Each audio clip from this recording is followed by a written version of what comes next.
SP గురించి ఏమంటారు? ఇప్పుడు అంతా మాట్లాడుతున్నారు. ఎస్పీ గారు స్పష్టంగా డే 1 నుంచి చెప్తున్నారు మేడం, దీని గురించి మేము కరెక్ట్ క్లారిటీ కరెక్టే సమయంలో ఇస్తున్నాం. మనం సమయం సమయంగా ఉండాలని చెప్పేసి సంశయం ఉండాలని మా వాళ్ళకి రిక్వెస్ట్ చేస్తున్నాం మేడం.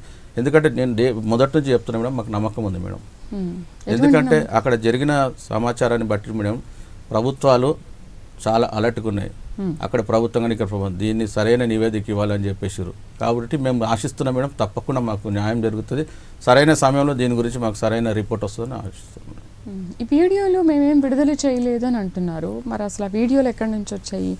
ఎస్పీ ఆ రోజు ఎక్స్ప్లెయిన్ చేసిన వీడియోస్ వేరు టోల్ గేట్ దగ్గర, బట్ ఇప్పుడు మనం చూస్తున్నాం అక్కడ, మీరు కూడా చూడండి, ఆ వీడియోలు వేరు కదా, వైన్ షాప్ లో ఉన్నవి. అది వేరు మేడం, తప్పకుండా స్పష్టంగా వేరు మేడం. మీకు స్పష్టంగా ఎవరు వాళ్ళు విడుదల చేసినవి కదా? కాదు మేడం, చేసిన కాదు మేడం.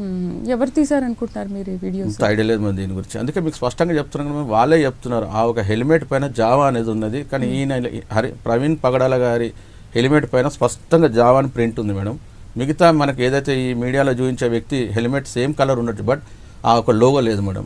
అది స్టిక్కర్ కూడా కాదు, బాగా గుర్తు. ఎందుకంటే స్టిక్కర్ మేడం, అది స్టిక్కర్ అంటించింది కాదు, ప్రింటెడ్, అది హెల్మెట్ కున్న ప్రింటెడ్ అది. కాబట్టి వాళ్ళే చెప్తారు మేము తప్పుగా మేము దీని గురించి మేము ఇది చేస్తాం కాబట్టి మమ్మల్ని క్షమించాలని కొంతమంది కూడా అన్నారు మేడం. మరి అక్కడక్కడ పడిపోయినట్లుగా కొన్ని విజువల్స్ మనం చూసాం. చూసారు కదా, చెప్పాను కదా మేడం, హనుమాన్ ఒక దగ్గర టర్నింగ్ లో ఒక దగ్గర పడిపోయారు. అండ్ టోల్ గేట్ నుంచి వస్తుంటే కూడా చాలా తూగుతూ బైక్ నడుపుతున్నారు. అతను ప్రవీణ్ గారు కాదని మేము అనుకుంటున్నాం మేడం, తూలుతూ వచ్చే వ్యక్తి.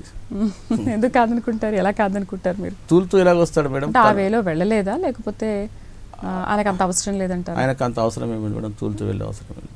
ఒక మీరు టైం ఇస్తే నేను చూస్తాను. ఒక క్రైస్తవ సమాజానికి మనం వచ్చినప్పుడు మందుకు బానిసలు ఉండొద్దని అనేక సందర్భాల్లో అనేక చర్చలలో మరి చెప్పిన వ్యక్తి తను అలాంటి పని చేస్తాడంటే నమ్మే